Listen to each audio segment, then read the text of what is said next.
Қайырлы күн, құрметті студенттер. Мен Наурызбай Амангелдіұлы, Шоқан Уәлиханов атындағы Көкшетау университетінің құқық кафедрасының лекторы. Бүгінгі дәрістің тақырыбы халық денсаулығына және имандылыққа қарсы қылмыстар. Сол бойынша дәрісті жалғайтын боламыз. Жалпы дәрістің мақсатына келетін болсақ, халықтың денсаулығы және имандылық бұл қылмыстық құқық бұзушылықтардың негізгі объекті болып саналады.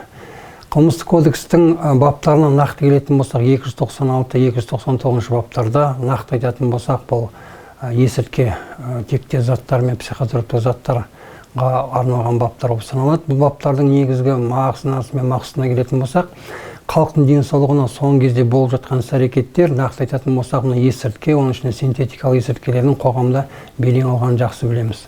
Жалпы есірткілер келгенде, есірткілердің түрлері нақты қазіргі синтетика есірткісіне келетін болсақ, бұл қоғамның ең бір өзекті тақырыптарының біреуі болып тұр. Сондықтан мемлекет тарапынан бұл баптарға санкцияның қатайғанын жақсы білеміз.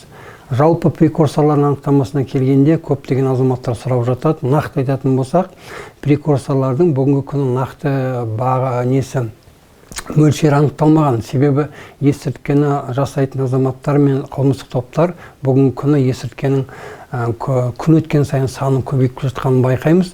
Және біз оның жаңа есірткінің пайда болған тек қана есірткі тұтынатын азаматтың больница немесе жаңағы ол есірткінің құрамын анықтайтын медициналық сараптама өткеннен ғана түрін білеміз. Сондықтан бүгінгі күні есірткінің нақты осыншама түрі бар деп айта алмаймыз. Жалпы енді есірткі заттарына келетін болсақ, Қазақстан Республикасы Совет үкіметінің құрамында кезінде 1961 жылғы конвенцияға сәйкес Біріккен ұлттар ұйымына мүше болып кірген болатынбыз. Және егемендік алған жылдары 1992 жылдары біз есірткінің тұтыну немесе оның жауапқа тарту мәселесіне келген кезде біз жаңадан келісімшартқа отырған болатынбыз. Себебі есірткі тақырыбы қазіргі кезде Біріккен ұлттар ұйымы немесе халықаралық ұйымдардың арасында көп айтылып жүрген тақырыптың біреуі. Ал нақты айтатын болсақ, бұл қоғам, оның ішінде Қазақстандағы жастарымыздың болашағына қауіп төніп тұр. Егер Қазақстан Республикасында жастар біздің болашағымыз болатын болса, бұл жастардың болашағына үлкен қауіп алып келгенін айтамыз. Нақты айтатын болсақ, 296 баптың құрамына келетін болсақ, бұл жерде есірткі тасымалдау, есірткіні заңсыз сақтау, өңдеу, иемдену сияқты әрекеттер қарастырылған. Бұл баптарды айту барысында екінші бір анықтама 297 бап. Бұл жерде есірткіні заңсыз пайдалану, өңдеу, иемдену сияқты әрекеттер қарастырылады. Жалпы сонымен қатар қазіргі кезде көп айтылып жүрген тақырыптың біреуі психотроптық заттар. То есть кезінде мынау жалпы табиғи өсімдіктер болатын болса, қазіргі психотроптық заттардың көбісі биологиялық, химиялық элементтердің қосындысы. Сондықтан бұған тәуелділік айтқан кезде бірінші рет қолданған азаматтың тәуелділікке алып келетінін айтамыз. Және бұл жерде ескертетін тағы бір зат бар. Бұл жерде қыз балалардың бұл тәуелділікке келу мәселесі болашақта ана болу қасиеті 50-50. Және сонымен қатар еркектердің белсіздікке алып келетінін жақсы білеміз.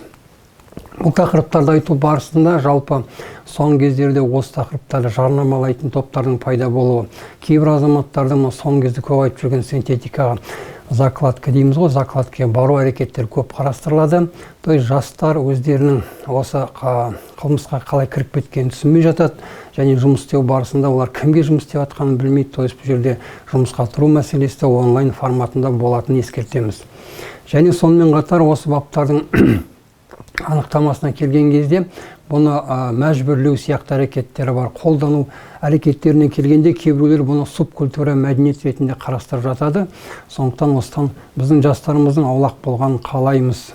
Жалпы анықтамасына келетін болсақ, қазіргі кезде тағы айтатын мәселелердің біреуі есірткі текте заттарды жарнамалаумен қатар оны үгіттеу, насихаттау, тасымалдау.